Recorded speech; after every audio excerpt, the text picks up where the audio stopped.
মৃতদেহেরও তো একটা সম্মান আছে, তাই আমার মনে হলো চাদরটা পা পর্যন্ত নামিয়ে দেওয়া উচিত। আমি ধীর পায়ে এগোলাম খাটের দিকে, আর আমি পায়ে পায়ে সেদিকে এগোতেই আমার চোখে দৃশ্যমান হলো মৃত ফুলমতির দুই উরুর মধ্যবর্তী গভীরতম স্থান। আর তারপরই হঠাৎ থমকে গেলাম আমি। কি একটা জিনিস যেন নড়াচড়া করছে ফুলমতির দু পায়ের ফাঁকে।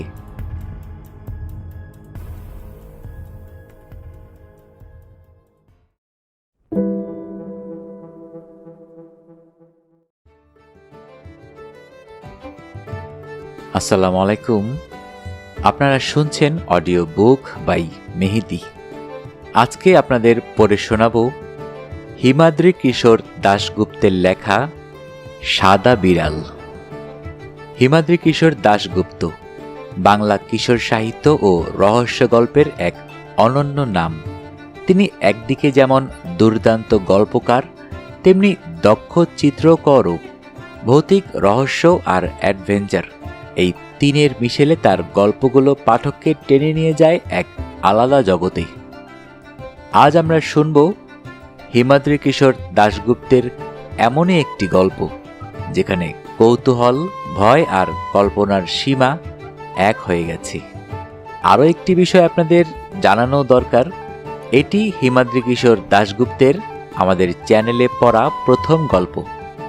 যারা এখনও অডিও বুক বাই মেহেদি চ্যানেলটি সাবস্ক্রাইব করেননি, অনুরোধ থাকবে চ্যানেলটি সাবস্ক্রাইব করে বেল আইকনটি অন করে দিবেন।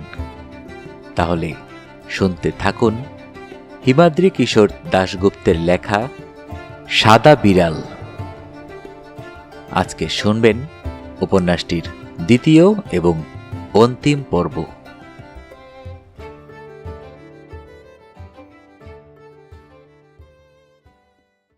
সকাল 7টা নাগাদ হরিয়ার ডাক শুনে আমি দরজা খুললাম। ভোরের বাতাসে দেশি মদের কড়া গন্ধ এসে লাগলো আমার নাকে। হরিয়ার চোখ দুটো লাল। আমাকে দেখে সে বলল, সব বিড়াল সরিয়ে দিয়েছি বাবু, ঘরগুলো ধুয়ে মুছে সাফ করে দিয়েছি। আমি জিজ্ঞেস করলাম, কোথায় রেখে এলে ওদের? বিড়ালগুলো আবার ফিরে আসবে না তো? হরিয়া একটু জড়ানো গলাতে বলল, অনেক দূরে তাদের পৌঁছে দিয়েছি, নিশ্চিন্তে থাকুন, একটাও আর ফিরতে পারবে না। বেশ আত্মবিশ্বাসের সঙ্গেই সে কথাটা বলল। আমি তার কথা শুনে বেশ আনন্দিত হলাম। আমি তাকে বললাম, খুব বড় একটা কাজ করে দিলে তুমি। একথা বলে আমি ঘরের ভিতর ঢুকতে যাচ্ছিলাম, কিন্তু হরিয়া বলল, একটা কথা ছিল বাবু। আমি থমকে দাঁড়িয়ে পড়ে জানতে চাইলাম, কি কথা? সে বলল, আজ হাটবার, টাকাটা যদি দেন এখন, তবে মুরগিগুলো কিনে আনতে পারি। আপনি আমার কথাতে ভরসা রাখুন, বিড়ালগুলো আর ফিরবে না। দেবেন টাকাটা?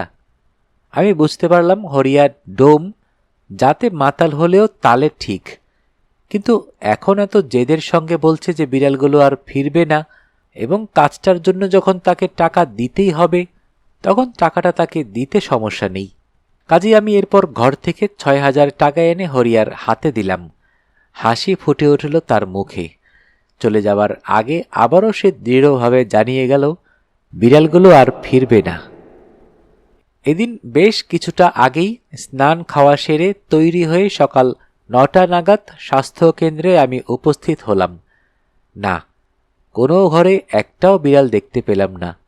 উপরন্তু দেখলাম ঘরগুলো সব ধুয়ে মুছে ঝকঝকে তকতকে করে রেখেছে হরিয়া ডোম। মনে মনে ভাবলাম, সত্যিই লোকটা খুব কাজের। বেলা 10টার মধ্যেই পরিমল আর নার্স দিদিমণিরাও উপস্থিত হলেন। আমি তাদের বললাম, বিড়ালগুলোকে স্বাস্থ্যকেন্দ্রের বাইরে বার করে সব পরিষ্কার করেছে হরিয়া, তবে খেয়াল রাখতে হবে বিড়ালগুলো যেন আর ঘরে না ঢোকে। শেষের কথা আমি বললাম, যাতে বিড়ালগুলোকে দূরে পাঠানো হয়েছে বলে তারা কোনো সন্দেহ না করে, তার জন্য। বেলা 11টা নাগাদ একজন রোগী এসে ওষুধ নিয়ে যাবার পরই আমার কাছে টেলিফোন এলো। হ্যাঁ, রোগী কল্যাণ সমিতির পরিদর্শক দল আজই এই স্বাস্থ্যকেন্দ্র পরিদর্শন করবেন। আমরা প্রতীক্ষা শুরু করলাম তাদের জন্য। পরিমল মাঝে মাঝে আমার ঘর ছেড়ে উঠে গিয়ে দেখে আসতে লাগলো কোনো বিড়াল আবার ঢুকে পড়েছে কিনা।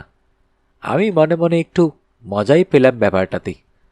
বেলা 3টে নাগাদ একটা গাড়ি এসে থামল স্বাস্থ্য কেন্দ্রের সামনে। 2জন পুরুষ আর 1জন মহিলা, অর্থাৎ 3 জনের পরিদর্শক দল। আমি তাদের সদর দরজা থেকে অভ্যর্থনা করে নিয়ে গিয়ে আমার ঘরে বসালাম। পরিমল আসার সময় ব্যবস্থা করে এনেছিল। ডাবের জল আর সন্দেশ দিয়ে আপ্যায়ন জানানো হলো তাদের। রোগীদের জন্য ওষুধের স্টকের খাতাটা দেখতে চাইলেন তারা। খাতা দেখানো হলো।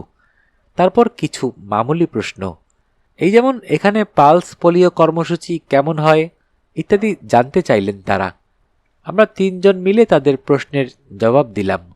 একবার শুধু পরিদর্শক দলের এক সদস্য জানতে চাইলেন, কোনো রোগী এখানে ভর্তি আছে কিনা। আমার জবাব শুনে তারা আর ঘরগুলো ঘুরে দেখার আগ্রহ প্রকাশ করলেন না। খুব বেশি হলে 45 মিনিট তারা রইলেন আমার ঘরে। তাদের তাড়া ছিল অন্য একটা স্বাস্থ্যকেন্দ্র পরিদর্শনে যাবার। মাত্র এটুকু সময় অতিবাহিত করেই তারা আমাদের স্বাস্থ্যকেন্দ্র ছেড়ে রওনা হয়ে গেলেন তাদের পরবর্তী গন্তব্যে। মজার ব্যাপার হলো, যে ঘরগুলো আমরা বিড়ালদের নিয়ে সমস্যায় পড়েছিলাম সে ঘরগুলো তারা না দেখেই ফিরে গেলেন। লোকগুলো চলে যাওয়াতে আমরা হাফ ছেড়ে বাঁচলাম। নার্স বীণা মণ্ডল বললেন, জানেন স্যার, আজ এখানে আসার পথে বাস থেকে নামার পর আমি ষষ্ঠীতলার মায়ের মন্দিরে পূজা দিতে এসেছিলাম। মাকে মনে মনে বলেছিলাম, তোমার বাহনগুলোকে আজ একটু সামলে রেখো। মা খুব জাগ্রত, আমার কথা শুনেছেন। দেখলেন আজ একটাও বিড়াল ভিতরে ঢুকলো না, আর সবকিছু কেমন অল্প সময়তেই ভালোই ভালো মিটে গেল। কথা বলে তিনি মা ষষ্ঠীর উদ্দেশ্যে ভক্তি ভরে প্রণাম জানালেন।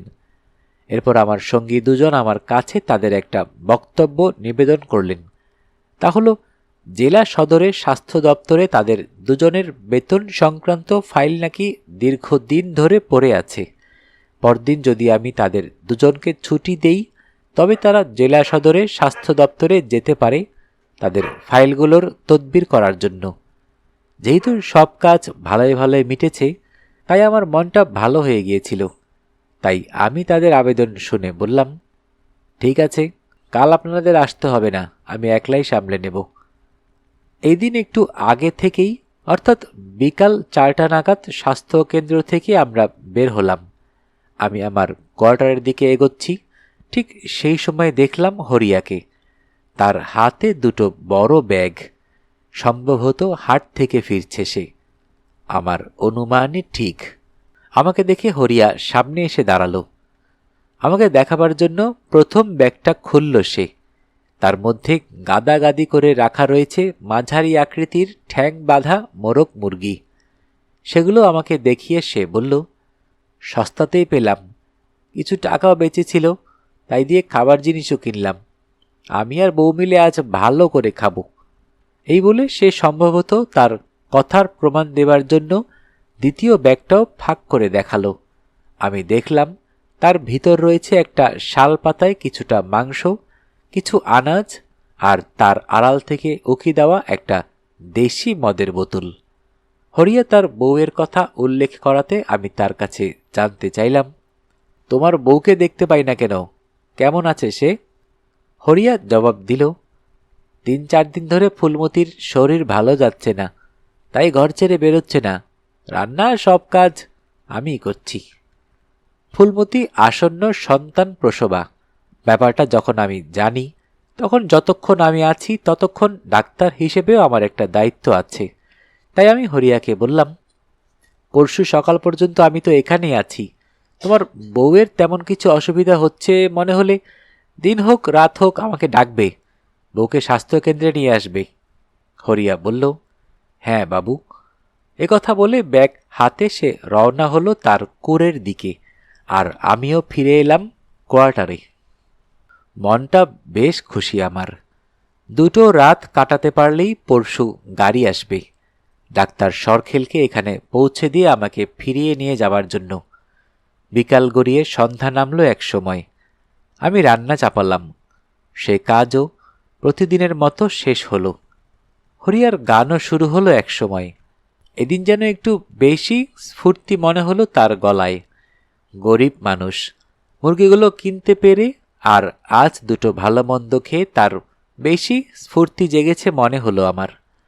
আমার রাতের খাবার খাওয়া যখন শেষ হলো, তখন শেষ হয় হরিয়ার গান, আর তার পরপরই বাইরেটা কেমন নিঝুম নিস্তব্ধ হয়ে গেল। আমিও বাতি নিভিয়ে শুয়ে পড়লাম। কিন্তু এদিন রাতেও ঘুম ভেঙে গেল। রাত তখন 2টো হবে। না, বিড়ালের ডাকের জন্য নয়। হঠাৎই কেন জানি না ঘুম ভেঙে গেল আমার। ঘরের ভিতর কেমন যেন একটা গুমোট ভাব। মশারি টাঙিয়ে ঘুমাবার অভ্যাস আমার নেই, কিন্তু মশার হাত থেকে বাঁচবার জন্য আমি জানলা বন্ধ করে ইলেকট্রিক প্লাগে মশা মারার তেল জ্বালিয়ে শুই। এদিনও তার ব্যতিক্রম হয়নি। যাই হোক, আধো অন্ধকার ঘরে মিনিটখানেক আমি একইভাবে চুপ করে শুয়ে রইলাম। আর এরপরই আমার নাকে একটা জিনিস অনুভূত হলো। একটা মৃদু পচা গন্ধ যেন পাচ্ছি আমি। হ্যাঁ, ওই ইঁদুর টিদুর বা কোনো প্রাণী মরলে পরে যেমন পচা গন্ধ পাওয়া যায়, তেমনই একটা পচা গন্ধ। শরীরের ভিতর একটা মৃদু অস্বস্তি শুরু হলো। গলাটাও কেমন যেন শুকিয়ে এসেছে। খাটের গায়েই একটা টেবিলে জলের বোতল রাখা। উঠে বসে আমি হাত বাড়িয়ে জলের বোতল নিয়ে বেশ কয়েক ঢোক জল খেলাম। তারপর বোতলটা রেখে আমি যখন শুতে যাচ্ছি, তখনই ঘরের জানলাতে চোখ আটকে গেল আমার। ঘষা কাচ বসানো জানলার ওপাশে একটা বিরাট ছায়ামূর্তি বসে আছে। না, মানুষ নয়, একটা বিরাট বাঘ যেন বসে আছে জানলার ওপাশে। আমি সঙ্গে সঙ্গে চোখ কোঁচকে তাকালাম সেদিকে। স্পষ্ট বুঝলাম আমি ভুল দেখছি না। বাঘের আকারেরই একটা ছায়ামূর্তি জানলার বাইরে রয়েছে। মাঝে মাঝে লেজও নাড়াচ্ছে সেই অবয়ব। আর এর সঙ্গে আরও একটা ব্যাপার আমার মনে হলো, যে পচা গন্ধ আমার নাকে এসে লাগছে, তা যেন কোনোভাবে জানালার কোনো ফাঁক গলেই ঢুকেছে। সত্যি কথা বলতে কি, অন্য কেউ হলে বেশ ভয় পেয়ে যেত এই পরিস্থিতিতে। আমি যে একটু ঘাবড়াইনি তা নয়, কিন্তু আমি মনকে বললাম, এ কিভাবে সম্ভব? এখানে বাঘ আসবে কিভাবে? তবে আসল ব্যাপারটা কি তা আমাকে দেখতেই হবে। তাই সাহসে ভর করে উঠে পড়লাম আমি। ঘরের কোণে একটা লাঠি রাখা ছিল, তা নিয়ে এগোলাম জানলার দিকে। জানলাতে লোহার গ্রিল বসানো আছে।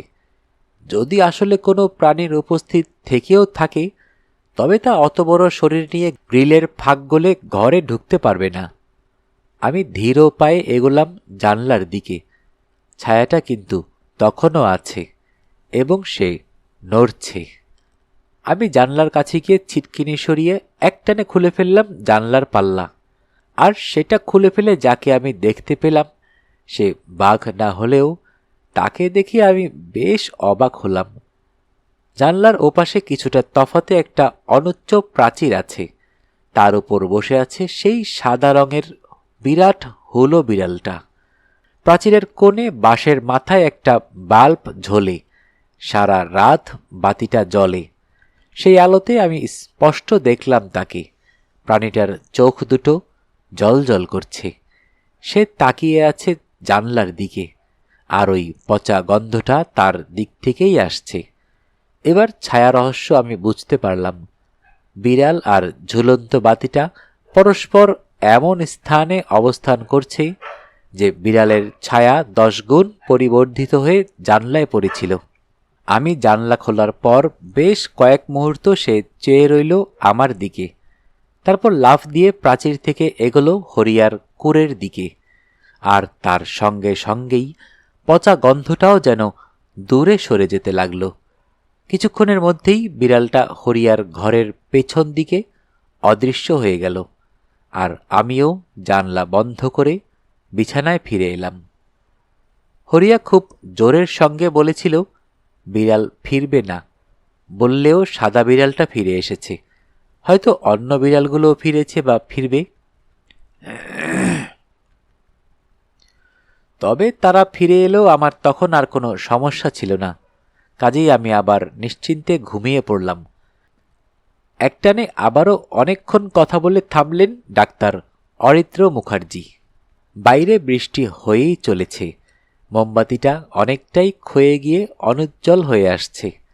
ঘণ্টাখানেক সময় কেটে গেছে ইতিমধ্যে। কাহিনী থামিয়ে অরিত্র ডাক্তার কৌশিকের কাছে জানতে চাইলেন, এই যে এত কথা বলে যাচ্ছি, আপনি বোর ফিল করছেন না তো? কৌশিক জবাব দিল, মোটেও না, আপনি চালিয়ে যান। শুনতে আমার বেশ লাগছে।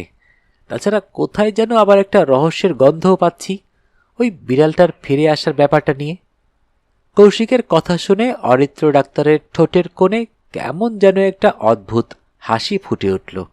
তিনি বললেন, হ্যাঁ, এক রহস্যই বটে, তবে কাহিনীর বেশি বাকি নেই। আশা করি আমার কথা শেষ হতে হতে বৃষ্টি থেমে যাবে।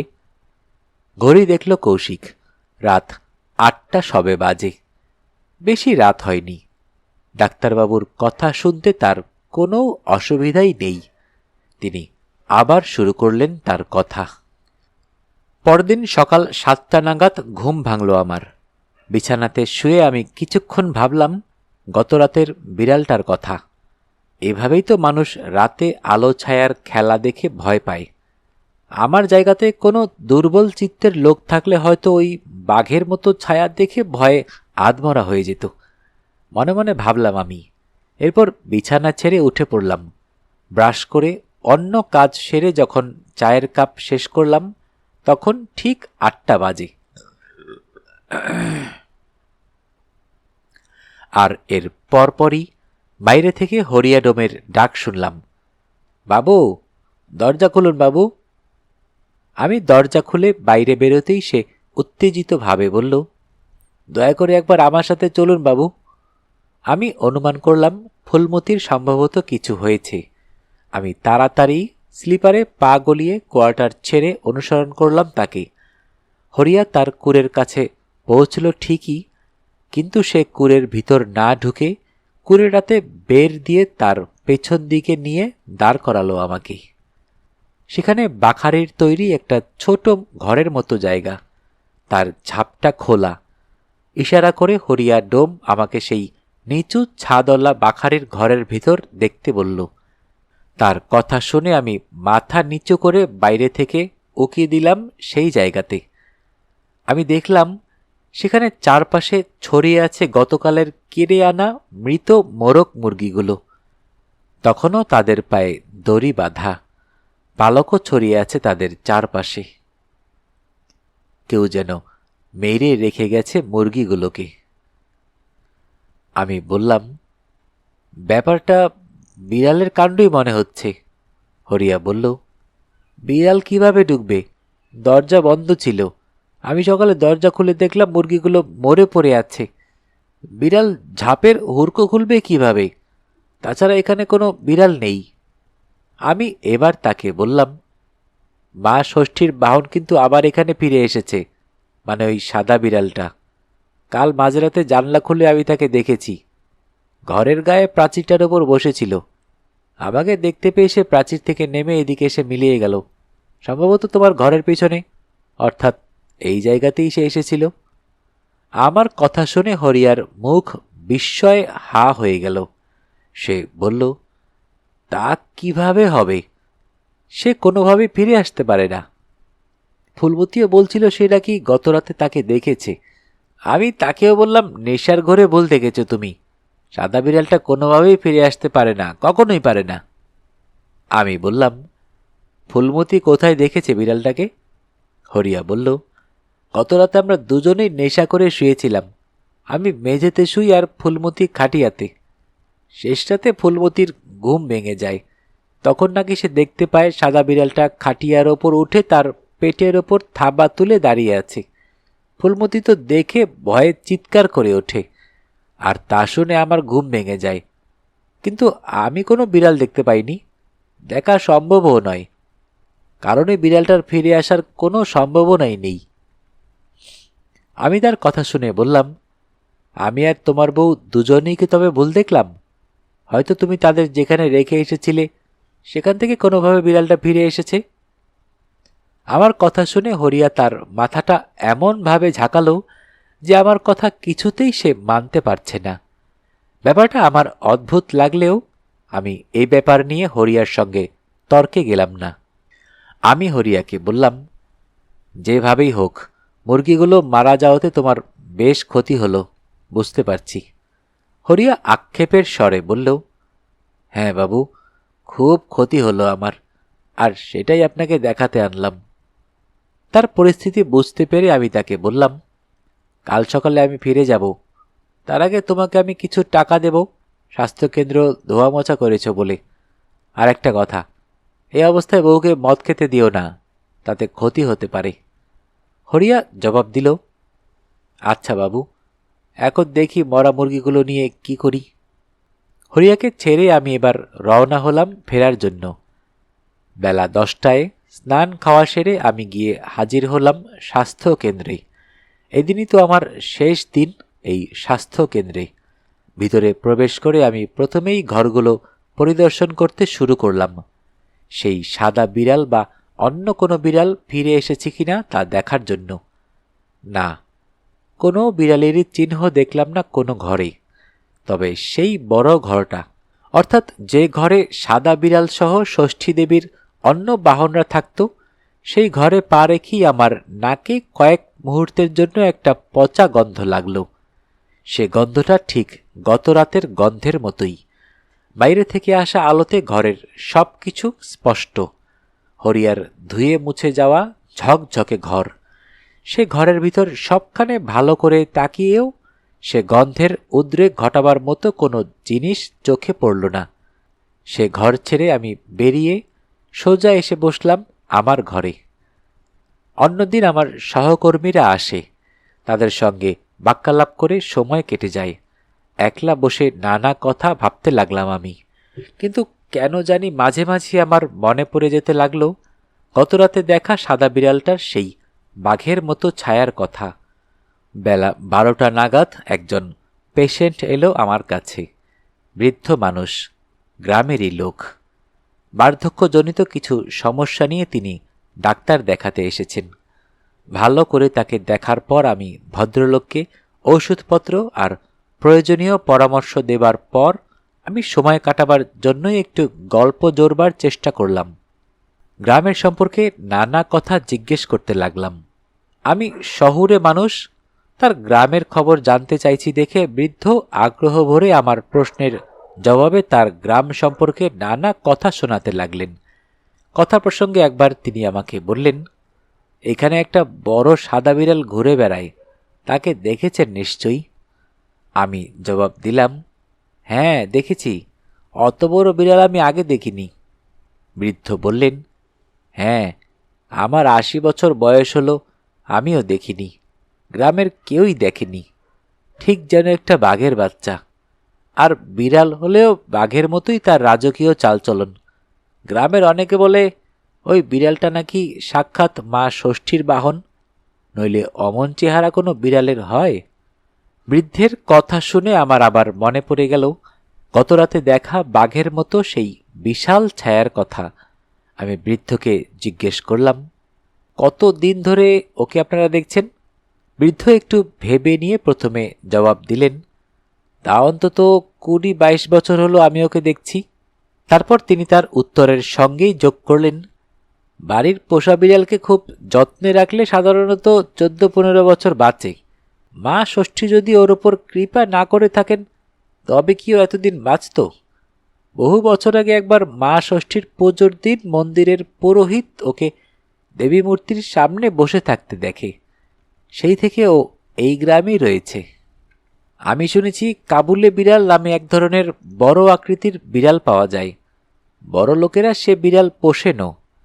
এমনও হতে পারে মনস্কামনা পূর্ণ হওয়াতে সে বিড়াল কেউ ছেড়ে দিয়ে গেছে। আমার বক্তব্য শুনে বৃদ্ধ বললেন, তেমন হলে আমরা ঠিক জানতে পারতাম।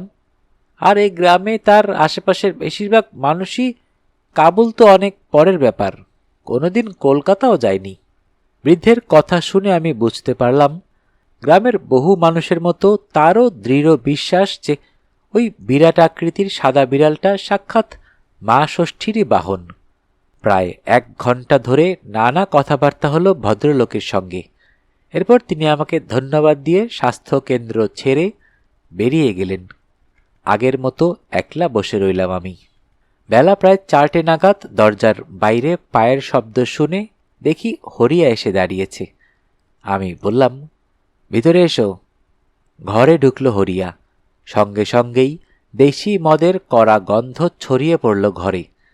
হরিয়ার চোখ লাল। বাইরে থেকে নেশা করে এসেছে সে। মৃদু জড়ানো গলায় সে বলল, অনেক ঘুরে শেষে মুরগিগুলোর একটা গতি করলাম, 200 টাকা পেলাম।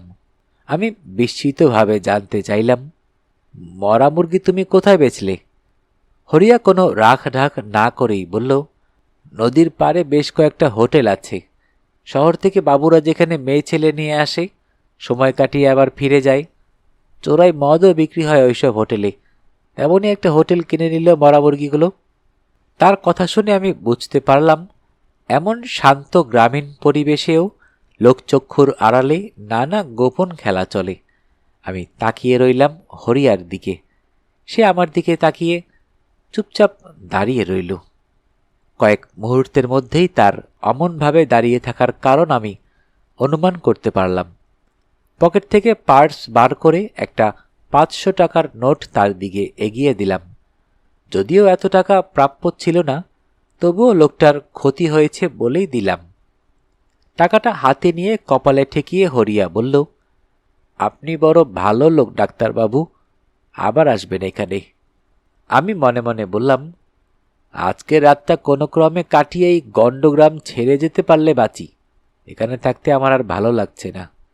মনে মনে এ কথা বললেও আমি মুখে হেসে হরিয়াকে বললাম, সরকার পাঠালে নিশ্চয়ই আসব। সব টাকা কিন্তু মদ খেয়ে উড়িয়ে দিও না। সামনে তোমার সন্তান আসছে, তার পিছনে তখন কিন্তু খরচ হবে। আর ফুলমতিকেও একটা দিন সাবধানে রাখবে।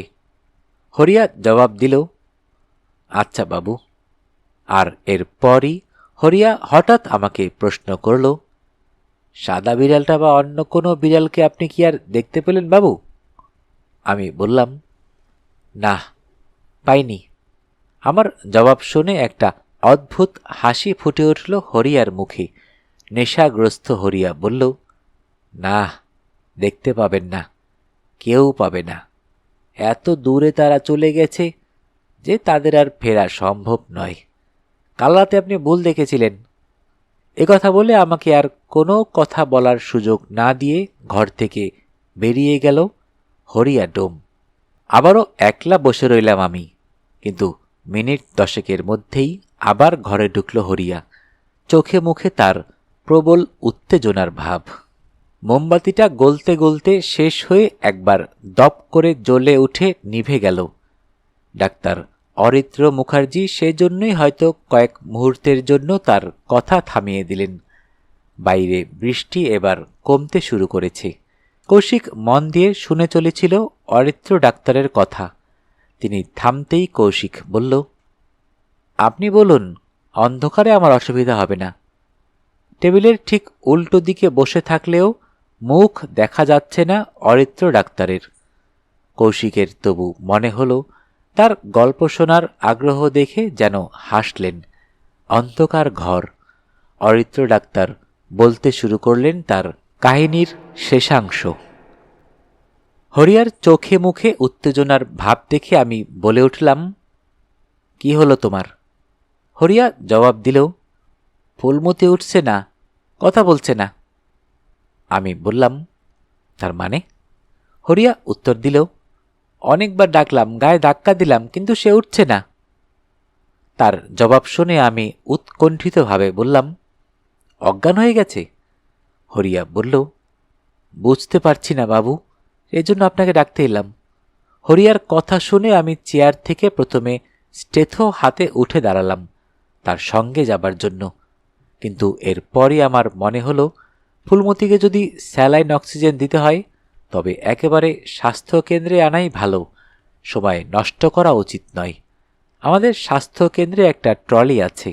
আমি হরিয়াকে বললাম, তুমি ট্রলিটা নিয়ে গিয়ে ওকে বড় ঘরে আনতে পারবে? হরিয়ার শক্ত চেহারা। ট্রলি ঠেলতে অসুবিধা হবে না। সে বলল, পারব বাবু। আমি বললাম, তবে আর সময় নষ্ট করো না, তাড়াতাড়ি আনো তাকে। আমার কথা শুনে হরিয়া ছুটল তার কাজে। আমি ট্রলির চাকার শব্দ শুনে বুঝতে পারলাম ট্রলি নিয়ে বেরিয়ে যাচ্ছে হরিয়া। আমিও প্রস্তুত হলাম পরিস্থিতি মোকাবিলার প্রস্তুতি রাখার জন্য। দুটো চাদর, স্যালাইনের বোতল আর চাকা লাগানো অক্সিজেন সিলিন্ডারটা টানতে টানতে আমি এগোলাম সেই বড় ঘরটার দিকে। ঘরটাকে নির্বাচন করলাম দুটো কারণে। ঘরটার কিছু তফাতেই বাইরে বেরোনোর দরজা, আর ছোট অপারেশন থিয়েটারটাও সে ঘরের কাছে। প্রয়োজনীয় জিনিসপত্র নিয়ে আমি সে ঘরে ঢুকলাম। প্রথমেই আমি একটা পরিষ্কার চাদর পেতে দিলাম লোহার খাটে। স্যালাইনের বোতলও ঝুলিয়ে দিলাম বেডের গায়ের স্ট্যান্ডের সঙ্গে। এসব সতর্কতামূলক ব্যবস্থা শেষ করার সঙ্গে সঙ্গেই এরপর আমি জানলা দিয়ে দেখতে পেলাম ট্রলিতে বউকে উঠিয়ে ঠেলতে ঠেলতে স্বাস্থ্য কেন্দ্রের দিকে আসছে হরিয়া।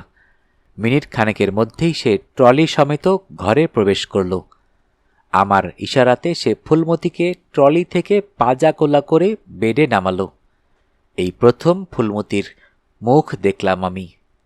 গায়ের রং কালো হলেও বেশ সুন্দর মুখশ্রী, আর বয়সও হরিয়ার থেকে অনেকটাই কম হবে। খুব বেশি হলে ফুলমতির বয়স 30 হবে। যেন চোখ বন্ধ করে ঘুমোচ্ছে ফুলমতি। আমি ফুলমতিকে পরীক্ষা করার জন্য তার কবজিটা ধরলাম, আর তারপরই আমি চমকে উঠলাম। এত ঠান্ডা কেন তার হাত? আর ফুলমতির হাতে কোনো স্পন্দন খুঁজে পাওয়া যাচ্ছে না। আমি এরপর ফুলমতির চোখ দুটো ফাঁক করলাম। তার চোখের তারা স্থির। আমি স্টেথো দিয়ে দেখলাম ফুলমতির বুক আর পেট। না, কোথাও কোনো স্পন্দন নেই। হরিয়া নিশ্চুপভাবে দাঁড়িয়েছিল ফুলমতির দিকে তাকিয়ে। এবার সে কোনো কিছু একটা আন্দাজ করে জানতে চাইল, ফুলমতির কি হয়েছে? আমি জবাব দিলাম, ফুলমতি বেঁচে নেই। সম্ভবত ঘণ্টাখানেক আগেই সে মারা গেছে। আমার কথা শুনে হরিয়া আঁতকে উঠে বলল, আর ওর পেটের বাচ্চাটা? আমি উত্তর দিলাম, সেও আর বেঁচে নেই। হরিয়া বলে উঠল, কেন এমন হলো? এই বলে পাথরের মূর্তির মতো জানলার বাইরে তাকিয়ে রইল সে। হ্যাঁ, হঠাৎ কেন এমন হলো? আমি মৃতদেহের দিকে তাকিয়ে খোঁজার চেষ্টা করতে লাগলাম তার কারণ। হঠাৎ আমি খেয়াল করলাম ফুলমতির ঠোঁটের একপাশে যেন এক ফোঁটা শুকনো রক্ত লেগে আছে। ব্যাপারটা দেখে আমি ফুলমতির চোয়াল চেপে তার মুখটা হা করলাম। ফুলমতির জিভেও শুকনো রক্ত লেগে আছে। অর্থাৎ মৃত্যুর আগে ফুলমতির গলা দিয়ে রক্ত উঠেছিল। আমি তার মুখের ভিতরটা আরও ভালো করে দেখার জন্য আমার মুখটা তার মুখের ওপর আরও নামিয়ে আনলাম, আর তখনই তার খোলা মুখ থেকে একটা গন্ধ এসে লাগলো আমার নাকে।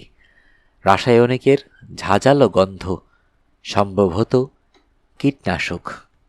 আমি চমকে উঠে হরিয়াকে বললাম, তোমার বউ তো দেখছি বিষ খেয়েছে। কথাটা শুনেই কেঁপে উঠল হরিয়া। আমি উত্তেজিতভাবে তাকে প্রশ্ন করলাম, সে বিষ খেল কেন? বিষ কোথায় পেল? আমাকে চমকে দিয়ে হরিয়া স্বগতোক্তির সঙ্গে বলল, বিড়ালগুলোকে মারার জন্য যে বিষ এনেছিলাম তার কিছুটা ঘরে রাখা ছিল, সেটাই ভুল করে ফুলমতি খেয়ে ফেলেছে। তার কথা শুনে আমি বিস্মিতভাবে বলে উঠলাম, এ তুমি কি বলছো হরিয়া? হরিয়া এবার হাউমাউ করে বলে উঠল, হ্যাঁ হ্যাঁ, আমার পাপের জন্যই সব শেষ হয়ে গেল। ষষ্ঠীর বাহনদের মেরে ফেলেছিলাম, তার শাস্তি পেলাম আমি। ফুলমতির পেটের বাচ্চাটা রক্ষা পেল না, সব শেষ হয়ে গেল আমার। বলতে বলতে সে উন্মাদের মতো ঘর থেকে বেরিয়ে গেল। আমি তাকে পেছন থেকে চিৎকার করে ডাকলাম, কিন্তু সে কর্ণপাত করল না। আমি শুনতে পেলাম তার আর্তনাদ স্বাস্থ্য কেন্দ্রের বাইরে রাস্তার দিকে মিলিয়ে যাচ্ছে। ঘটনার তীব্র আকস্মিকতায় আমিও একটু বেসামাল হয়ে গেলাম কিছু সময়ের জন্য। ফুলমতির মৃতদেহের দিকে তাকিয়ে বেশ কিছুক্ষণ দাঁড়িয়ে রইলাম আমি। তারপর আমার সম্বিত ফিরল। একটা সাদা চাদর দিয়ে ফুলমতির মৃতদেহটা মাথা থেকে পা পর্যন্ত ঢেকে সে ঘর থেকে বেরিয়ে নিজের ঘরে ফিরে এলাম। হাত ধুয়ে চোখ মুখে জল দিয়ে একটু শান্ত হতে আরও কিছুটা সময় লাগলো আমার। এরপর একটু ভেবে নিয়ে আমি আমার আশু কর্তব্য ঠিক করলাম। মৃত্যুটা যখন বিষক্রিয়াতে ঘটেছে তখন স্থানীয় থানাকে খবরটা দিতে হবে। পুলিশ সদর হাসপাতালে বডি নিয়ে যাবে পোস্টমর্টেমের জন্য। তারাই তদন্ত করে দেখবে ব্যাপারটা খুন নাকি আত্মহত্যা। কিন্তু স্থানীয় থানার ফোন নম্বর তো আমার কাছে নেই। আমি ফোন করলাম পরিমলকে, কিন্তু তার ফোন সুইচড অফ। সে সদরে গেছে এবং মোবাইল ফোন কোনো কারণে বন্ধ করে রেখেছে। আর নার্স বীণা মণ্ডলের ফোনে রিং হয়ে গেল, কিন্তু তিনি ফোন ধরলেন না। আমি এরপর গুগল সার্চ করে স্থানীয় পুলিশ স্টেশনের একটা ল্যান্ডলাইন নম্বর পেলাম ঠিকই, কিন্তু যতবারই সে নম্বরে ফোন করি ততবারই ফোন এঙ্গেজড। হরিয়া তার বউকে এনেছিল 4টের সময়। দেখতে দেখতে 1 ঘন্টা কেটে গেল। বাইরে সূর্য ঢলতে শুরু করেছে। এরপরও প্রায় আধ ঘন্টা পুলিশের সঙ্গে যোগাযোগের ব্যর্থ চেষ্টা করার পর সিদ্ধান্ত নিলাম আমি গ্রামে গিয়ে থানায় যাওয়ার রাস্তা জেনে নিয়ে নিজেই খবরটা পৌঁছতে যাব। এ কথা ভেবে আমি চেয়ার ছেড়ে উঠতেই বাইরে একটা গাড়ি এসে থামার শব্দ পেলাম। বাইরে বেরিয়ে গিয়ে আমি একটু অবাকই হলাম। একটা পুলিশের গাড়ি, কয়েকজন সঙ্গীকে নিয়ে নামছেন একজন পুলিশ অফিসার। তাহলে কি হরিয়াই থানায় খবর দিয়েছে? আমি তার দিকে এগিয়ে যেতেই আমার গলায় স্টেথোস্কোপ ঝুলতে দেখে তিনি আমার পরিচয় অনুমান করে জানতে চাইলেন, আপনি কি এই স্বাস্থ্যকেন্দ্রের ডাক্তারবাবু? আমি আমার পরিচয় দিতেই পুলিশ অফিসার বললেন, স্যার, একটা খারাপ খবর আছে। আপনাদের হাসপাতালে যে হরিয়া ডোম থাকে সে মারা গেছে। এক প্রত্যক্ষদর্শীর বিবরণ অনুসারে গ্রাম থেকে বেরিয়ে বড় রাস্তা ধরে লোকটা নাকি কী কারণে কাঁদতে কাঁদতে পাগলের মতো ছুটছিল। একটা লরি পিষে দিয়েছে তাকে। খবর পেলাম তার বউ এখানে থাকে, তাই তাকে খবরটা দিতে এসেছি। তাকে ডেকে দিতে পারবেন? কথাটা শুনে আমি চমকে উঠলাম। তারপর আমার কথা শুনে পুলিশ অফিসারও চমকে উঠলেন। আমি বললাম, হরিয়ার বউ ফুলমতিও বেঁচে নেই। হরিয়া তাকে মৃত অবস্থাতেই ঘণ্টা দেড়েক আগে স্বাস্থ্যকেন্দ্রে এনেছিল। সম্ভবত বিষ খেয়ে মৃত্যু হয়েছে আসন্ন প্রসবা ফুলমতি ও তার গর্ভস্থ সন্তানের। বডিটা এখানেই আছে। বউয়ের দেহ ফেলে রেখে হরিয়া চলে যায়। আমি ফোনে আপনাদের সঙ্গে যোগাযোগ করার চেষ্টায় ব্যর্থ হয়ে এখন থানাতে খবর দেবার জন্য রওনা দিচ্ছিলাম। অফিসার বললেন, অদ্ভুত ব্যাপার, চলুন তো দেখি, বডিটা দেখব। আমি অফিসার আর তার সঙ্গীদের নিয়ে স্বাস্থ্য কেন্দ্রের ভিতর প্রবেশ করে সেই ঘরে উপস্থিত হলাম। ঘরে ঢুকতেই একটা পচা গন্ধ এসে লাগলো নাকে। পুলিশ অফিসারও সেটা টের পেয়ে মৃদু সন্দিগ্ধভাবে বললেন, আপনি যে বললেন ঘণ্টা দেড়েক আগের ঘটনা, কিন্তু লাশ যে গন্ধ হয়েছে। আমি তাকে আশ্বস্ত করে বললাম, পচা গন্ধটা বাইরে থেকে আসছে, আমি আগেও পেয়েছি। লাশ দেখলে বুঝতে পারবেন। এখন টাটকাই বলা যায়, পচন ধরেনি। বেডের পাশে গিয়ে আমি ফুলমতির মুখের ওপর থেকে কাপড়টা সরালাম। তারপর বললাম, ওর মুখের ভিতর শুকনো রক্ত আছে, রাসায়নিকে গন্ধ আছে। তা দেখি আমার অনুমান ও বিষ খেয়েছিল। পোস্টমর্টেম করলে ব্যাপারটা স্পষ্ট হয়ে যাবে। আপনি ওর মুখ খুলে ব্যাপারটা একবার দেখতে পারেন। পুলিশ অফিসার অবশ্য সেই পথে হাঁটলেন না। ফুলমতির মুখের ওপর কাপড়টা টেনে দেবার পর তিনি প্রশ্ন করলেন, ওর নাম কি, কিভাবে ও বিষ খেলো, এসব ব্যাপার কিছু জানেন? স্বাভাবিকভাবেই হরিয়া আমাকে যা বলেছে তা আমি বললাম না অফিসারের কাছে, কারণ তাতে এই মৃত্যুর সঙ্গে পরোক্ষভাবে আমারও জড়িয়ে পড়ার একটা সম্ভাবনা থেকে যায়। যদিও আমি হরিয়াকে বিড়াল মারার জন্য বিষ আনতে বলিনি। আমি অফিসারকে বললাম, হরিয়ার মুখ থেকে শুনেছি ওর নাম ফুলমতি। ওর বা হরিয়ার সম্পর্কে আমি তেমন কিছু জানি না। আমি বদলি ডাক্তার হিসেবে মাত্র 7 দিন এখানে এসেছি। কাল সকালেই আমার কলকাতা ফিরে যাবার কথা। ফুলমতি কিভাবে বিষ খেলো, কেন খেলো, এসব নিয়ে হরিয়া কিছু বলেনি আমাকে। তার স্ত্রী মৃত জানার সঙ্গে সঙ্গেই সে কাঁদতে কাঁদতে ঘর থেকে ছুটে বেরিয়ে গিয়েছিল। আমার কথা শুনে পুলিশ অফিসার একটু ভেবে নিয়ে বললেন, কয়েকজন লোকের মুখে শুনলাম হরিয়া ডোম নাকি খুব মদ খেত। হয়তো স্ত্রীর সঙ্গে তার কোনো ঝামেলা হয়ে থাকবে, যেমন হয় আর কি মাতালদের ঘরে। সম্ভবত তার পরিণামে এ মৃত্যু। তবে বউটা বিষ নিজে খেয়েছিল নাকি হরিয়াই খাইয়েছিল তার এখন জানার উপায় নেই। দুজনের কেউই বেঁচে নেই। একথা বলার পর অফিসার তার ডায়েরিতে প্রয়োজনীয় তথ্য লিখে নিলেন, আমার নাম ঠিকানাও নিলেন। সেই কাজ মেটার পর আমি অফিসারকে প্রশ্ন করলাম, বডিটা কখন নিয়ে যাবেন আপনারা? পুলিশ অফিসার বললেন, আমাদের ছোট থানা, একটাই লাশ টানা গাড়ি। আমাদের তো আগে এ ঘটনা জানা ছিল না। হরিয়ার লাশটা দিয়ে সে গাড়িকে সদর হাসপাতালে পোস্টমর্টমের জন্য পাঠিয়ে দেওয়া হয়েছে। একটু পরেই তো অন্ধকার নেমে যাবে। রাত্রে বরং লাশটা এখানেই থাক, কাল ভোরে আমি এখানে আসব লাশ নিয়ে যাওয়ার জন্য। এরপর অফিসারের সঙ্গে আমার কিছু মামুলি কথাবার্তা হলো সে ঘরে দাঁড়িয়ে। অবশেষে সে ঘরের দরজা বন্ধ করে অফিসারের সঙ্গে আমি এগোলাম তাকে তার গাড়ি পর্যন্ত পৌঁছে দেবার জন্য। অফিসার যখন গাড়িতে উঠতে যাচ্ছেন তখন আমি তাকে বললাম, স্বাস্থ্যকেন্দ্রের ডাক্তারবাবুর কাল আসার কথা, আমারও ফিরে যাবার কথা, সেক্ষেত্রে কোনো অসুবিধা নেই তো? অফিসার আমাকে আশ্বস্ত করে বললেন, আপাতত আপনার ফিরে যাবার ক্ষেত্রে কোনো সমস্যা নেই। আপনার নাম ফোন নাম্বারটা তো রইলই। ভবিষ্যতে কোনো প্রয়োজন হলে পুলিশ আপনার সঙ্গে যোগাযোগ করে নেবে। তাছাড়া কাল ভোরে তো আপনার সঙ্গে আমার একবার দেখা হচ্ছেই। একথা বলে অফিসার গাড়িতে উঠে পড়লেন। পুলিশ অফিসার চলে যাবার পর আমি স্বাস্থ্য কেন্দ্রের ভিতরে ঢুকে প্রথমে সদর দরজা বন্ধ করলাম, তারপর পিছনের দরজা দিয়ে বেরিয়ে সেটা বন্ধ করে রওনা হলাম কোয়ার্টার্সের দিকে। সূর্য ডুবে গেছে, বাতাসে একটা গুমোট ভাব।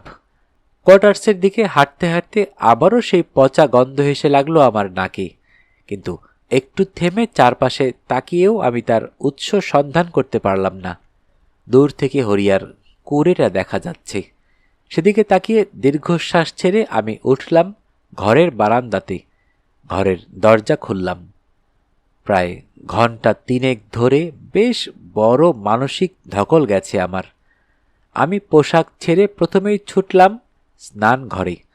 বেশ অনেকক্ষণ ধরে স্নান করার পর শরীর মন কিছুটা আমার ঠান্ডা হলো। বাইরে অন্ধকার নেমেছে। স্নান সেরে মুখে সামান্য কিছু গুজে দিয়ে বাতি নিভিয়ে অন্ধকারেই আমি শুয়েছিলাম। হঠাৎ একটা গুড়গুড় শব্দ আমার কানে এলো। কিছুক্ষণের মধ্যেই আমি বুঝতে পারলাম সেটা বাজের শব্দ। মেঘ ডাকছে। আমি বিছানা ছেড়ে উঠে জানলা খুলতেই একটা ঠান্ডা বাতাসের ঝাপটা আমার গায়ে এসে লাগলো। বুঝতে পারলাম বৃষ্টি নামতে চলেছে এই পাড়াগাঁয়ের বুকে। আমার অনুমানই সত্যি হলো। কিছুক্ষণের মধ্যেই বড় বড় ফোঁটায় বৃষ্টি নামল, আর তার সঙ্গে বিদ্যুতের ঝলক আর বাজের গর্জন। দিনের শেষে ওই বৃষ্টি ভেজা বাতাসের ঝাপটা বেশ ভালোই লাগছিল আমার। শরীর মন সব যেন জুড়িয়ে যাচ্ছিল। যেন এই বর্ষণ মুখর পৃথিবীর বুকে আমি একলা মানুষ। পৃথিবীতে আর কোথাও কোনো মানুষের অস্তিত্ব নেই। এক বিচিত্র সুন্দর অনুভূতি সৃষ্টি হলো আমার মনে। এদিনের যাবতীয় দুর্ঘটনার কথা, দুটো মানুষের অপমৃত্যুর ঘটনা, সব যেন কিছু সময়ের জন্য আমি ভুলে গিয়ে ভাবতে লাগলাম আমার ফেলে আসা জীবনের সুখ স্মৃতির কথা। কিন্তু এরপরই এক সময় হঠাৎ আমার ভাবনার ছন্দপতন ঘটল। আমাকে বেশ চমকে দিয়ে কয়েক মুহূর্তের জন্য আকাশ বিদ্যুৎ শিখাতে আলোকিত হয়ে উঠল। আর সেই আলোতেই আমি স্পষ্ট দেখলাম আমি ঘরের যে জানলাতে দাঁড়িয়ে আছি তার ঠিক নিচে হাত 25 তফাতে খোলা আকাশের নিচে দাঁড়িয়ে আছে সেই বিরাট সাদা বিড়ালটা। সে যেন তাকিয়ে আছে আমার দিকেই। আকাশে বিদ্যুতের চমক যতক্ষণ ছিল, অর্থাৎ সেই 1 সেকেন্ড বা 2 সেকেন্ডই আমি দেখতে পেলাম তাকে, আর তারপরই পৃথিবী কাঁপিয়ে বাজ পড়ল, আর তার সঙ্গে সঙ্গে বিড়ালটা যেন মিলিয়ে গেল। আমার মনে হলো, তবে কি ওই বিড়ালটাকে শুধু হরিয়া বিষ দিয়ে মারতে পারেনি? নইলে আমি তাকে বারবার দেখছি কেন?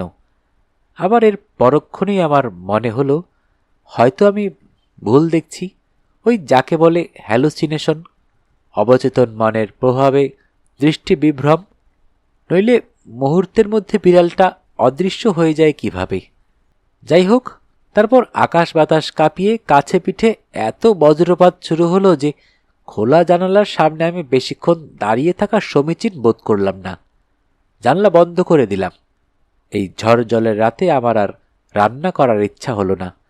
যদি রাতে খিদে পায় তখন না হয় শুকনো খাবার খেয়ে নেওয়া যাবে, এই ভেবে বিছানাতে শুয়ে পড়লাম আমি। বাইরে থেকে ভেসে আসা বাজের গর্জন আর বৃষ্টির শব্দ শুনতে শুনতে ঠান্ডা পরিবেশে আমি কখন যে ঘুমিয়ে পড়লাম তা খেয়াল নেই। টানা 4-5 ঘন্টা ঘুম দেবার পর রাত 12টা নাগাদ যখন আমার ঘুম ভাঙল, তখন বাইরে বাজের শব্দ, বৃষ্টির শব্দ থেমে গেছে।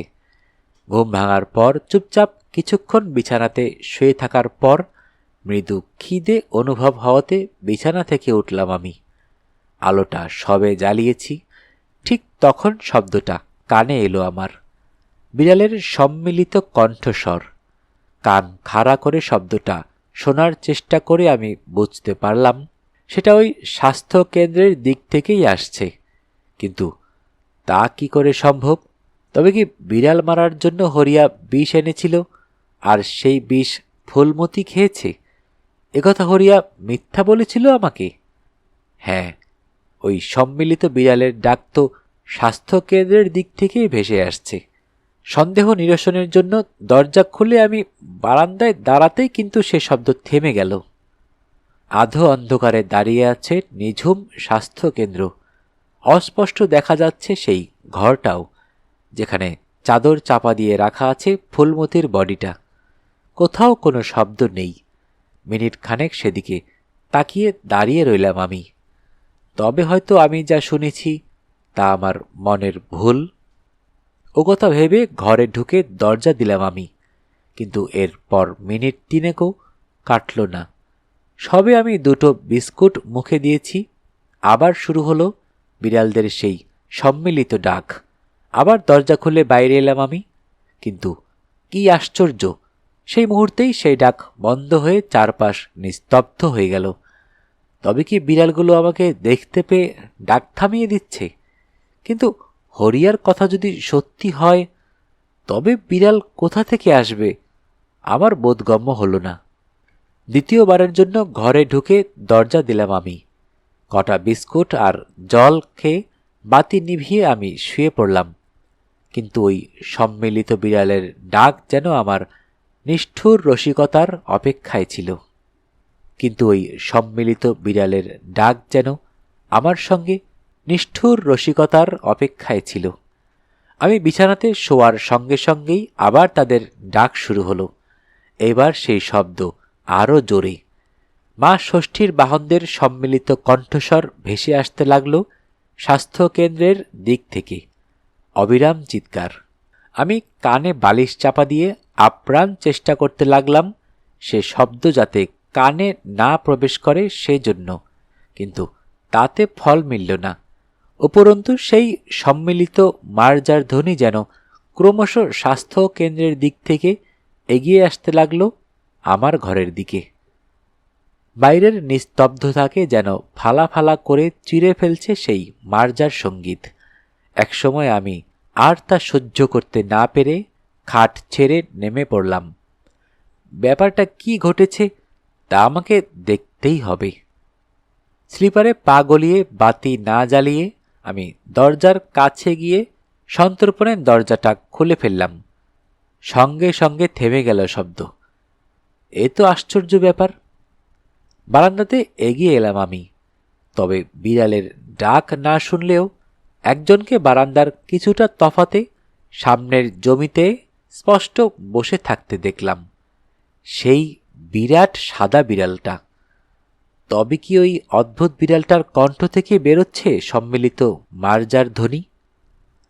এক অদম্য অজানা কৌতূহল যেন আমাকে সেই মুহূর্তেই পেয়ে বসল। আমার মনে হলো এতক্ষণ ধরে যা ঘটেছে তার সঙ্গে ওই প্রাণীর নিশ্চয়ই কোনো যোগসূত্র আছে। উত্তেজনার বশে বারান্দা ছেড়ে নিচের জমিতে আমি নেমে পড়লাম। আর আমি নিচে নামতেই মা ষষ্ঠীর বাহন হাঁটতে শুরু করল স্বাস্থ্য কেন্দ্রের দিকে। কৌতূহল যখন মানুষকে পেয়ে বসে তখন তা মানুষের পক্ষে অনেক সময় নিয়ন্ত্রণ করা মুশকিল হয়।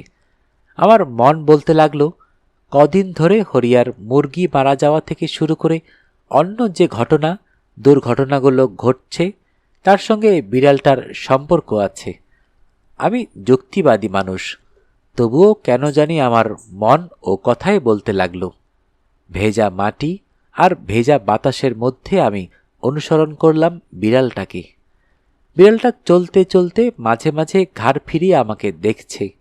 তা দেখে আমার মনে হলো সে যেন দেখছে আমি তাকে অনুসরণ করছি কিনা।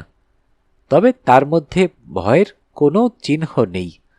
তাকে অনুসরণ করে আমি স্বাস্থ্য কেন্দ্রের কাছে পৌঁছে গেলাম। বিড়ালটা গিয়ে দাঁড়ালো সেই ঘরটার পিছনে, যে ঘরে শোয়ানো আছে ফুলমতির দেহটা। ভেজা বাতাসে এবার সেই পচা গন্ধটা আমার নাকে এসে লাগল। জানলার কয়েক হাত তফাতেই সেই পুরনো কুয়োটা, কোমর সমান বাঁধানো কুয়োর ছায়াটা জানলার নিচের অংশকে আবৃত করে রেখেছে। বিড়ালটা কুয়োটার দিকে তাকিয়ে চাপা স্বরে একবার ডাক ছাড়ল, তারপর জানলার অন্ধকারে মিলিয়ে গেল। আমি অনুমান করলাম কাঁচ ভাঙা জানলা দিয়ে সম্ভবত ঘরটার ভিতর প্রবেশ করেছে প্রাণীটা। আমার মনে হলো আমারও ওই ঘরে ঢোকা প্রয়োজন। ফুলমতির দেহটা ঘরের মধ্যেই আছে। যদিও বিড়ালের মৃত মানুষের মাংসের প্রতি কোনো লোভ থাকে কিনা আমার জানা নেই, তবুও আমার মনে হলো ওই প্রকাণ্ড বিড়ালটা দেহটার কোনো ক্ষতি করবে না তো। আর এর সঙ্গে সঙ্গেই আমার মনে হলো আমারও ঘরটার ভিতরে ঢোকা প্রয়োজন। তেমন হলে সারা রাত জেগে মৃতদেহ পাহারা দিতে হবে। আমার ডাক্তার জীবনে বেশ কয়েকবার প্রয়োজন বোধে মৃতদেহের সঙ্গে রাত কাটিয়েছি আমি। মেডিকেল কলেজে পড়ার সময় তো একবার এক সহপাঠীর সঙ্গে বাজি ধরে একটা মর্গেও রাত কাটিয়েছিলাম। কাজেই ব্যাপারটা আমার কাছে এত ভয়েরও নয়। কিন্তু স্বাস্থ্য কেন্দ্রের ভিতরে ঢুকতে গেলে তো চাবির দরকার, আর সেটা তো আমার ঘরে রাখা আছে, সঙ্গে নেই। কিন্তু এরপরই আমার মনে পড়ে গেল হরিয়া যে দরজা দিয়ে ট্রলি করে তার বউকে স্বাস্থ্য কেন্দ্রে নিয়ে এসেছিল সেই দরজাটা ভুলক্রমে বন্ধ করা হয়নি। কথাটা মনে হতেই কুয়োটাকে পাশ কাটিয়ে একটু বাঁক নিয়ে আমি এগোলাম সেই দরজার দিকে। হ্যাঁ, দরজার পাল্লা খোলাই ছিল। স্বাস্থ্যকেন্দ্রের ভিতর খেলা করছে জমাট বাঁধা অন্ধকার। ভিতরে প্রবেশ করলাম আমি। তারপর অন্ধকার হাতড়ে করিডোরের বাতি জ্বালালাম। তারপর গিয়ে দাঁড়ালাম ফুলমতির মৃতদেহ যে ঘরে রাখা আছে তার দরজার সামনে। দরজা বাইরে থেকে আগের মতোই বন্ধ আছে। হ্যাচবোল্ট খুলে দরজার পাল্লা খুললাম। ভিতরে অন্ধকার বিরাজ করছে। ঘরের ভিতর আমি পা রাখলাম, তবে দরজার গায়ের দেওয়ালেই সুইচ বোর্ড। সেটা খুঁজে নিয়ে বাতি জ্বালাতে আমার অসুবিধা হলো না। আলোকিত হয়ে উঠল ঘর। আমি দেখলাম ঘরের মাঝখানে একইভাবে বেডের ওপর পড়ে আছে ফুলমতির মরদেহ। শুধু কাঁচ ভাঙা জানলা দিয়ে আসা বাতাসে তার পায়ের দিকে চাদরটা কিছুটা সরে গিয়ে ফুলমতির পা দুটো হাঁটু পর্যন্ত উন্মুক্ত হয়ে আছে। দুদিকে ঈষৎ ছড়ানো ফুলমতির পায়ের পাতা দুটো যেন আমার দিকে চেয়ে আছে। ফুলমতির বডিটার দিকে তাকাবার পর তার খাটের নিচে ঘরের চারপাশে তাকালাম, কিন্তু সেই সাদা বিড়াল বা অন্য কোনো বিড়ালের অস্তিত্ব নেই সে ঘরে। তবে কি সাদা বিড়ালটা জানলা দিয়ে আবার বাইরে চলে গেল? রিস্ট ওয়াচে 12:30 বাজে। গ্রীষ্মকালে ভোর 4:30তেই আলো ফুটতে শুরু করে। অর্থাৎ আমি যদি সে ঘরে আর ঘণ্টা 4 সময় কাটিয়ে দিতে পারি তবেই দিন হয়ে যাবে। আমি বুঝলাম এই পরিস্থিতিতে যদি আমি ঘরেও ফিরে যাই তবেও আমার ঘুম হবে না। ঘরে ফিরলে আবার হয়তো শুরু হবে বিড়ালের অদ্ভুত অপার্থিব চিৎকার। আমি একটু ভেবে নিয়ে সিদ্ধান্ত নিলাম বাকি রাতটা আমি এ ঘরটাতেই কাটাবো। বেডের কাছেই ট্রলিটা ছিল। সেটা বেডের থেকে বেশ একটু তফাতে দেওয়ালের গায়ে টেনে এনে সেই ট্রলিতে পা ঝুলিয়ে দেওয়ালে হেলান দিয়ে আমি বসলাম। সময় এগিয়ে চলল। ঘরের বাইরে বা ভিতরে কোথাও কোনো শব্দ নেই। দেওয়ালে হেলান দিয়ে বসে থাকতে থাকতে আমার মৃদু তন্দ্রা মতো এসে গিয়েছিল, কিন্তু সে অবস্থাতেই আমি সেই দুর্গন্ধ টের পেতে লাগলাম। কাজেই আমার চোখ খুলে গেল। আমি বুঝতে পারলাম বাইরে বৃষ্টি থেমে গেলেও ভেজা বাতাস আবার বইতে শুরু করেছে। হয়তোবা আবার দ্বিতীয়বার বৃষ্টি নামতে পারে। কাঁচ ভাঙা জানলার ফাঁক গলে ওই ভেজা বাতাসের সঙ্গেই পচা গন্ধটা ঘরে প্রবেশ করছে। আমি তাকালাম জানলার দিকে। সেদিকে তাকাতেই একটা জিনিস আমি খেয়াল করলাম। ঘরের ভিতর জ্বলতে থাকা বাতির আলো কাঁচ ভাঙা জানলা দিয়ে বাইরে বেরিয়ে কুয়োটার গায়ে গিয়ে পড়েছে। সেই আলোতে আমি অস্পষ্টভাবে দেখলাম কুয়োর রেলিং বা প্রাচীরের ওপর কিছু একটা যেন নড়াচড়া করছে। হ্যাঁ, কিছু একটা নড়ছে সেখানে। সেই সাদা বিড়ালটা ওখানে নাকি? ট্রলি থেকে নেমে আমি এগোলাম সেই জানলার দিকে। সেই পচা গন্ধটা যেন এবার আরও বেশি করে আমার নাকে এসে লাগতে থাকলো। কাঁচ ভাঙা জানলার ফাঁক দিয়ে আমি বাইরে তাকালাম। সেই বিড়ালটা, সেই সাদা বিড়ালটাকে না দেখতে পেলেও কুয়োর রেলিংয়ের ওপর আমি বেশ কয়েকটা বিড়ালকে হেঁটে চলে বেড়াতে দেখলাম। এই বিড়ালগুলো কি সেই আগের বিড়ালগুলোই, নাকি অন্য কোনো জায়গা থেকে ওখানে এসেছে? কয়েক মুহূর্ত সেই দিকে তাকিয়ে থাকতেই আমাকে বেশ একটু অবাক করে দিয়ে কয়েকটা বিড়াল কুয়োর ভেতর থেকেই সিমেন্টের রেলিংয়ে উঠে আসলো। তবে কি কুয়োটা গভীর নয়? তাতে জল নেই? অথবা আবর্জনা স্তূপ কি কুয়োর মুখ পর্যন্ত উঠে এসেছে? নইলে ওর ভেতর থেকে বিড়াল উঠে আসবে কিভাবে? তবে একটা ব্যাপারে আমি নিশ্চিত হলাম, যেই পচা গন্ধটা ওই কুয়ো থেকে অথবা ওই প্রাণীগুলোর শরীর থেকেই আসছে। দেখতে দেখতে আরও বেশ কয়েকটা বিড়াল কুয়োর ভেতর থেকে রেলিংয়ের উপরে উঠে এলো। তারপর আরও কয়েকটা। দেখতে দেখতে কুয়োর রেলিংয়ের ওপরটা ভরে যেতে থাকলো নানা আকৃতির বিড়ালে। প্রাণীগুলো রেলিংয়ে উঠে এলেও তারা কোনো শব্দ করছে না, নিঃশব্দে নড়ছে তারা। আধো অন্ধকারে রেলিংয়ের ওপর থাকা প্রাণীগুলোকে দেখে আরও একটা ব্যাপার আমার মনে হলো। বিড়ালগুলো রেলিংয়ের ওপর যেভাবেই দাঁড়িয়ে বসে থাকুক না কেন, তারা তাকিয়ে আছে আমার এই জানলার দিকেই। আর এরপরই একটা অস্পষ্ট শব্দ শুনে আমি ঘরের ভিতর ফিরে তাকালাম।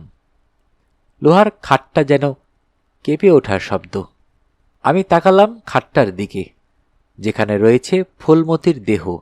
আমার মনে হলো চাদরটা যেন আরও খানিকটা উঠে গেছে। ফুলমতির উরু পর্যন্ত দৃশ্যমান। অত্যন্ত বিসদৃশ্য লাগছে সেই দৃশ্য।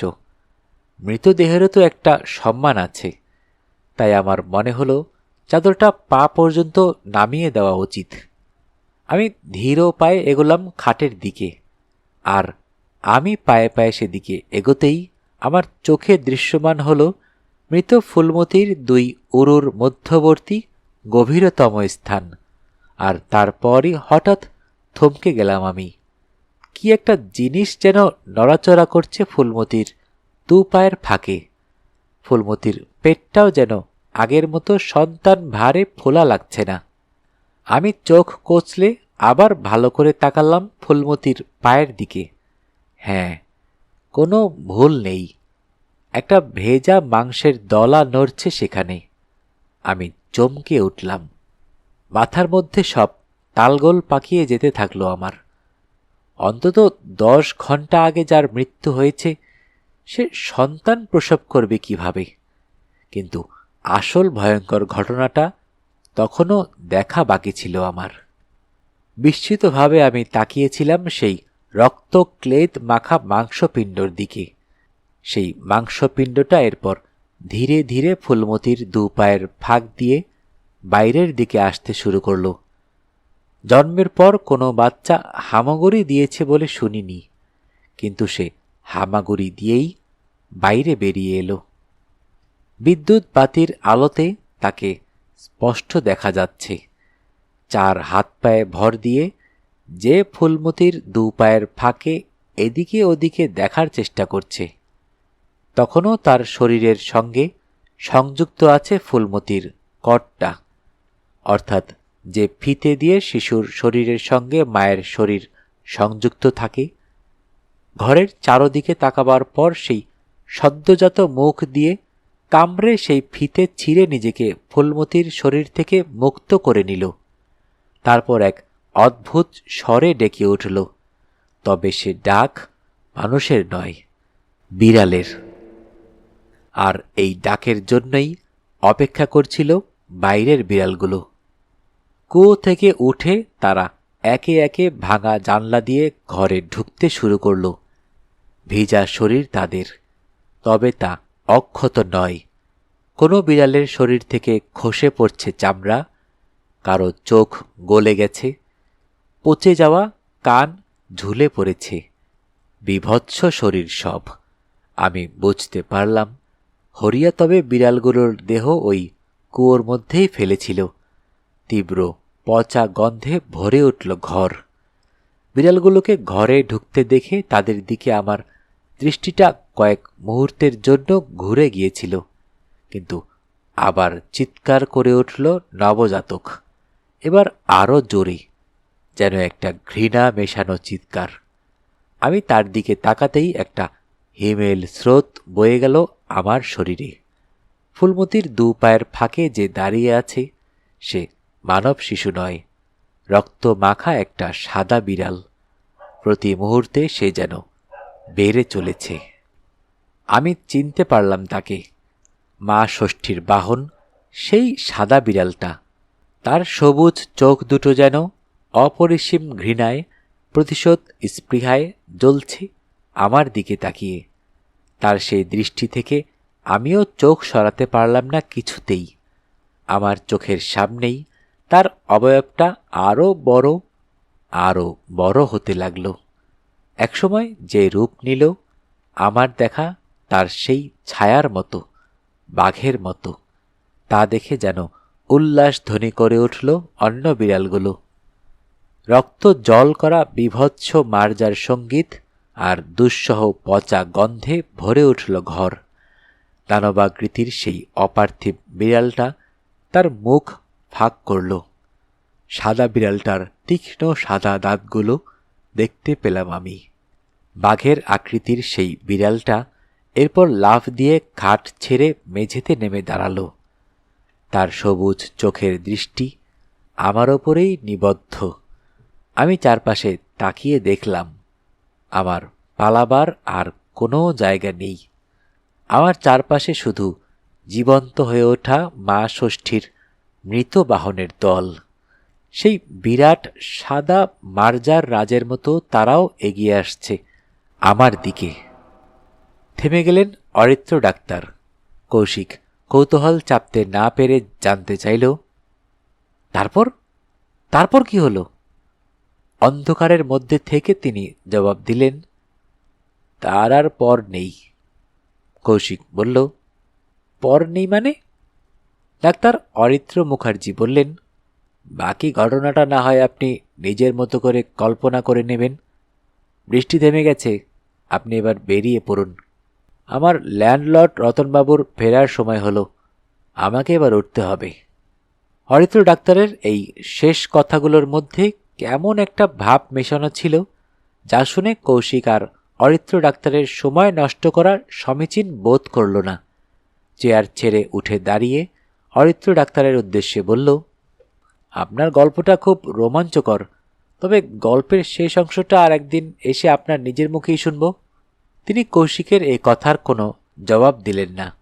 অন্ধকারে যদিও তাকে দেখা যাচ্ছে না, তবুও কৌশিকের মনে হল তার কথা শুনে যেন হাসলেন অরিত্র ডাক্তার। ঘর ছেড়ে বেরিয়ে পড়ল কৌশিক। সে রাস্তায় নামতেই আলো ফিরে এলো। বৃষ্টি থেমে গেলেও রাস্তাতে একটু জল জমেছে। কৌশিক ভেবে নিল আপাতত সে বাড়িতেই ফিরবে। ওষুধের দোকানের সামনে রাস্তাতে খুব বেশি জল জমে, অত জল মারালে তার আরও বেশি শরীর খারাপ হতে পারে। বাড়ি ফিরে অন্য কাউকে সে পাঠাবে ওষুধ কিনে আনার জন্য। এ কথা ভেবে নিয়ে গলি বেয়ে এগোতে লাগল সে। ডাক্তার অরিত্রর বাসা ছেড়ে কিছুটা এগোতেই উল্টো দিক থেকে জলের মধ্যে ছপছপ করতে করতে একজনকে সে আসতে দেখল। একটা ল্যাম্পপোস্টের সামনে তারা দুজন মুখোমুখি হয়ে গেল। দুজনকেই চিনতে পারল তারা। কৌশিকের উল্টো দিক থেকে হেঁটে যিনি এসেছিলেন তিনি ডাক্তার অরিত্র চ্যাটার্জির বাড়ির মালিক, কৌশিকের পরিচিত রতনলাল বাবু। কৌশিককে দেখে তিনি বললেন, কি বৃষ্টিটাই না হলো মশাই, বাইরে কাজে বেরিয়ে আটকে গেছিলাম, এখন বাড়ি ফিরছি। তা আপনি কোথা থেকে? কৌশিক বলল, আপনার বাড়ি থেকেই। রতনলাল বললেন, আপনার কানেও তবে খবরটা গেছে? খবরটা চাউর হবার পর আপনার মতোই আরও বেশ কয়েকজন ঘটনাটা সম্পর্কে খোঁজ নিতে গেছিল আমার কাছে। সত্যি কথা বলতে কি, ডাক্তারের বাড়ির লোকজন তার জিনিসপত্র নিতে আসার আগ পর্যন্ত আমি তার মৃত্যু সংবাদ জানতামই না। অরিত্রবাবুর শেষে কিনা অপঘাতে মৃত্যু হলো। রতনবাবুর কথা শুনে কৌশিক বলল, এ কি বলছেন? এ কথা আমি কি করে বিশ্বাস করব? তিনি বললেন, বিশ্বাস কি আমারও প্রথমে হয়েছিল? বিশেষত অমর মৃত্যুর কথা আমি কখনো শুনিনি, কিন্তু তার বাড়ির লোকেরই বা মিথ্যে কথা বলতে যাবে কেন? তারা যখন বলল তখন বিশ্বাস করতেই হলো। কৌশিক বলল, মৃত্যু মানে? রতনলাল বললেন, সপ্তাহখানেক আগে ডাক্তারপাড়া গায়ে এক স্বাস্থ্যকেন্দ্রতে গেছিলেন সেখানকার দায়িত্ব নিতে। সপ্তাহখানেক আগে ডাক্তার পাড়া গায়ে এক স্বাস্থ্যকেন্দ্রতে গেছিলেন সেখানকার দায়িত্ব নিতে। সে গ্রামে নাকি অনেক বিড়ালের বাস। তারাই নাকি কোনো কারণে ক্ষেপে উঠে একযোগে আছড়ে কামড়ে স্বাস্থ্যকেন্দ্রের ভিতর ডাক্তারকে মেরে রেখে যায়। বিড়াল কোনো দিন মানুষ মারে বলে আমি শুনিনি। পুলিশ ডাক্তারের বাড়ির লোককে এ কথাই বলেছে। আর ডাক্তারের বাড়ির লোকরাও দেখেছে যে ডাক্তারের সর্বাঙ্গ নাকি দাঁত নখের আঘাতে ফালা ফালা করে চেরা ছিল। বোঝুন কি কাণ্ড মশাই। বাড়িওয়ালার কথা শুনে এবার স্বর আটকে গেল কৌশিকের। তার মুখ দিয়ে কোনো কথা বেরোল না। রতনলাল তারপর বললেন, এবার আমি যাই, গিন্নি বাড়িতে একলা আছে, তার আবার ভূতপ্রেতের ভয় আছে। একথা বলে তিনি তার বাড়ির দিকে পা বাড়ালেন। কৌশিক কিছুক্ষণ সেই গলির ল্যাম্পপোস্টের নিচে দাঁড়িয়ে রইল। তার মাথার ভিতরটা কেমন যেন তালগোল পাকিয়ে যাচ্ছে। জল মারিয়ে কোনো রকমে টলতে টলতে বাড়ির দিকে এগোল সে। বাড়ি পৌঁছে সোজা নিজের ঘরে ঢুকল সে। জামা খোলার আগে বুক পকেট থেকে অরিত্র ডাক্তারের দেওয়া খামটা বার করল কৌশিক। কাঁপা কাঁপা হাতে ভিতরের কাগজটা খুলল। সাদা কাগজ, কোনো কিছু লেখা নেই তাতে। আর তারপরই একটা শব্দ শুনে কৌশিক চমকে উঠল। বিড়ালের ডাক। কৌশিক দেখল তার দরজার সামনে একটা সাদা বিড়াল এসে দাঁড়িয়েছে, কিন্তু পরক্ষণেই বিড়ালটাকে উদ্দেশ্য করে কৌশিকের মায়ের গলা শোনা গেল, ওদিকে নয়, এদিকে আয়, খেতে দিয়েছি। না, এটা ডাক্তার অরিত্রর দেখা সেই মা ষষ্ঠীর বাহন নয়, নিতান্তই সাধারণ আকৃতির একটা সাদা বিড়াল। পাড়াতেই ঘুরে বেড়ায়, এবাড়ি ও বাড়ি। কৌশিকের মা খেতে দেন তাকে। মায়ের ডাক শুনে কৌশিকের ঘর ছেড়ে বেরিয়ে গেল নিরীহ বিড়ালটা। কিন্তু কৌশিকের কানে যেন বেজে উঠল অন্ধকার ঘরে শোনা অরিত্র ডাক্তারের কথাগুলো। দানবাকৃতির সেই অপার্থিব বিড়ালটা তার মুখ ফাঁক করল। সাদা বিড়ালটার তীক্ষ্ণ সাদা দাঁতগুলো দেখতে পেলাম আমি। বাঘের আকৃতির সেই বিড়ালটা এরপর কার্যত মেঝেতে নেমে দাঁড়াল। আমি চারপাশে তাকিয়ে দেখলাম আমার পালাবার আর কোনো জায়গা নেই। আমার চারপাশে শুধু জীবন্ত হয়ে ওঠা মা ষষ্ঠীর মৃত বাহনের দল।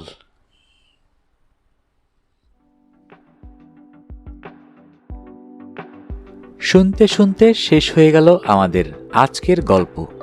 যারা এখনও অডিও বুক বাই মেহেদি চ্যানেলটি সাবস্ক্রাইব করেননি অনুরোধ থাকবে চ্যানেলটি সাবস্ক্রাইব করে বেল আইকনটি অন করে দিবেন।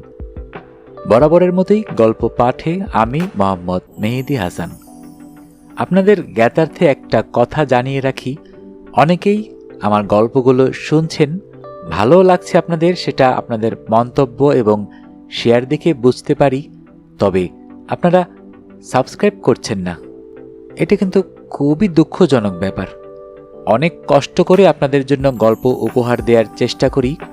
যদি ভালো লেগে থাকে তাহলে অবশ্যই বন্ধুবান্ধব এবং পরিবার পরিজনদের সবার সাথে শেয়ার করবেন এবং আমাকে সাপোর্ট করবেন। এবং অবশ্যই মনে করে সাবস্ক্রাইব করতে ভুলবেন না যেন। মন্তব্য করে আপনাদের মনের কথাগুলো আমাকে জানাবেন এবং কেমন গল্প শুনতে চান অবশ্যই আমাকে জানাতে পারেন। আপনাদের মন্তব্যই আমার চ্যানেলের মূল মন্ত্র। সবাই ভালো থাকবেন, সুস্থ থাকবেন এবং বেশি বেশি করে বই পড়বেন, কারণ বইয়ের চেয়ে ভালো বন্ধু আর হয় না।